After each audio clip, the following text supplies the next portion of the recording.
बिस्मिल्लाहिर्रहमानिर्रहीम। Welcome back class science. बच्चों, जैसा कि आप जानते हैं हमने चैप्टर नंबर 5 की तमाम एक्सरसाइजेज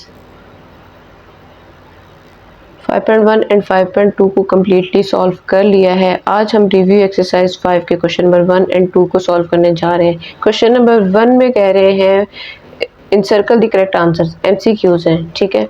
उन्होंने कहा है 1 में क्या कह रहे हैं, in the following linear equation is, ये कुछ ऑप्शन दे दिए हैं, उनमें से बताएं कि लीनियर इक्वेशन कौन सी है। आपको ये पता होगा अच्छे से, मैंने बता दिया था कि लीनियर इक्वेशन कौन सी होती है जिसमें हमारे पास इक्वलिटी का साइन आ रहा होता है, ठीक है। कोई भी इक्वेशन जो इक्वल होती है, बराबर होती है, वो क्या होती है, लीनियर इक्वेशन होती है। दूसरी चीज कंडीशन क्या होती है, एक्स की पावर उसके अंदर 1 होती है, ठीक है। तो ये हमारे पास x की पावर तो सारी ही 1 दी हुई है, इसके अंदर x की पावर है ही नहीं, मतलब x ही नहीं दिया हुआ, इसलिए ये वाला ऑप्शन तो हमारा निकल गया। पीछे रह गया ये वाले ऑप्शन, इसके अंदर इक्वलिटी का साइन नहीं है, इसमें भी नहीं है, इक्वलिटी का साइन जस्ट इसमें है, ठीक है। तो इसका मतलब क्या हो गया, हमारे पास ये सी वाली ऑप्शन करेक्ट है, ठीक है। Solution of 5x minus 10 is equal to 10 is, इस इक्वेशन को सॉल्व करें और उसका जो आंसर आ रहा है वो हमने बताना है। हमने x की वैल्यू फाइंड करनी है, तो x की वैल्यू फाइंड करने के लिए यहाँ पे ये -10 उस तरफ चला जाएगा तो +10 हो जाएगा। बच्चों वैसे बहुत इजी है, आप लोग इसको फिंगर्स के ऊपर भी कर सकते थे, ठीक है, पर मैं आपकी आसानी के लिए यहाँ पे सॉल्व करके दिखा रही हूँ। जब इस 10 के अंदर 10 को ऐड किया तो 20 हो गया। 5 यहाँ पे मल्टीप्लाई और इक्वल की दूसरी जाके क्या हो जाएगा, डिवाइड हो जाएगा। 20 को 5 के साथ डिवाइड करने से आंसर हमारे पास आ जाता है 4। हमारे पास ऑप्शन जो यहाँ पर है -4 है, सी वाली ऑप्शन करेक्ट है, ठीक है।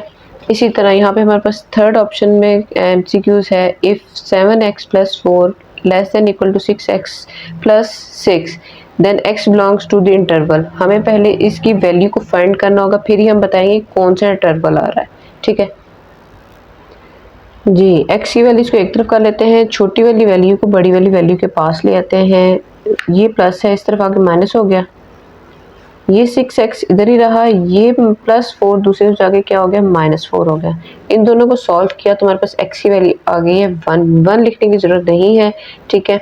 6 - 4 2 आ जाएगा। x इज लेस देन 2, मतलब क्या हुआ कि 2 बड़ा है और x की वैल्यू से छोटी है। 2 से छोटी 1 है, 0 और नेगेटिव वाली साइड पे जितनी भी वैल्यूज है ना वो वाली होंगी, ठीक है। तो इसका मतलब क्या हुआ कि इन्फिनिटी तक लामहदूद वो हमारे पास वैल्यूज है, और कहाँ तक है, 2 तक है, ठीक है। 2 नहीं है क्योंकि इक्वलिटी का साइन नहीं आ रहा, 2 भी ऐड नहीं होगा, 2 से छोटी वैल्यूज हैं, मतलब 1 0 अप टू सो ऑन। अब इसकी वैल्यू को आपने चेक कैसे करना है। अब बच्चों ध्यान से इन ऑप्शंस को देखें और ये गौर करें, इनके साथ दोनों के साथ हमारे पास राउंड ब्रैकेट दिया हुआ है, इसके साथ भी राउंड ब्रैकेट है, इसमें हमारे पास स्क्वायर ब्रैकेट और राउंड ब्रैकेट है, इसमें इस तरफ राउंड ब्रैकेट है और इस तरफ स्क्वायर ब्रैकेट दिया हुआ है। शेप्स देख लें डिफरेंट है, जिसके अंदर आप लोगों के पास दोनों में राउंड ब्रैकेट आ जाएगा, इसका मतलब क्या है कि आपके पास वो वैल्यू ऐड हो रही है। जहाँ पर राउंड ब्रैकेट है जिस साइड पर, वो वाली वैल्यू ऐड हो रही है, पर जिसमें स्क्वायर ब्रैकेट जिस साइड पर होगा इसका मतलब ये है कि वो वाली वैल्यू ने ऐड नहीं होना, ठीक है। तो अब देखें हमारे पास जो वैल्यू थी वो आ रही थी -∞ से 2 तक की, ठीक है, पर इसके अंदर तो इसका क्या मतलब हुआ कि 2 ने ऐड होना है, तो इसलिए ये वाली ऑप्शन नहीं होगी, ये वाली ऑप्शन होगी राउंड ब्रैकेट में, ठीक है। हमारे पास सी वाला ऑप्शन करेक्ट है, ठीक है। याद रखना है राउंड ब्रैकेट में उस वैल्यू ने ऐड नहीं होना, स्क्वायर ब्रैकेट में वो वाली वैल्यू ऐड होगी, ठीक है। ये चीज़ आप लोगों ने याद रखनी, स्क्वायर ब्रैकेट में वैल्यू ने ऐड होना है। उसके बाद फोर्थ हमारे पास एमसीक्यूज दिया हुआ है, a vertical line divides the plane into.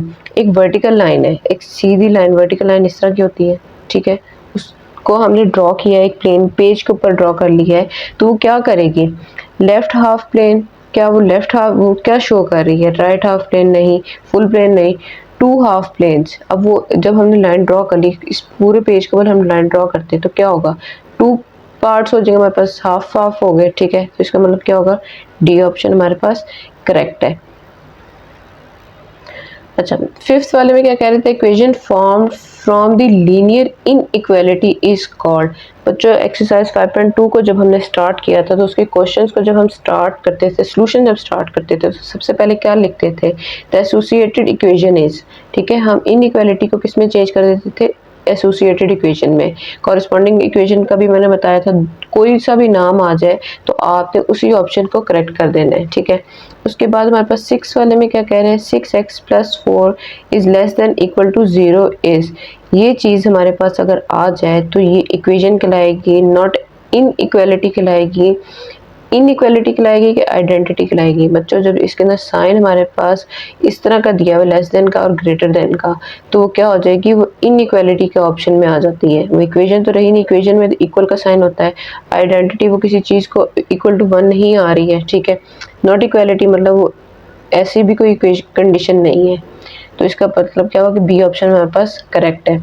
7th वाले में क्या कह रहे हैं, corner points is also called. जो कॉर्नर के पॉइंट्स होते हैं 5.2 जब हमने की है तो उसके अंदर जो हमारे पास पॉइंट्स होते हैं कॉर्नर पे जो आ रहे होते हैं, ठीक है, तो वो क्या कहलाते हैं। आपको वैसे भी मैं बता दूं, हम लोग जब डायग्राम भी कोई बनाते हैं, क्यूब बनाते हैं, क्यूबॉइड बनाते हैं, तो उसके अंदर हमें पता होता है कि जो पॉइंट्स होते हैं हमारे पास उनको हम क्या कहते हैं। इनमें से सिंपल सी चीज़ें उनको हम वर्टेक्स कहते हैं, ठीक है। ये तो कॉमन सेंस की बात है, छोटे होते से हमें पता है, तो इसलिए आपने परेशानी ने कॉर्नर्स को हमने क्या कहना है, वर्टेक्स इसका दूसरा नाम है, ठीक है। ज्योमेट्री की फॉर्म में हम वर्टेक्स एक्सेल में पढ़ते हैं, तो ये इसका करेक्ट ऑप्शन है।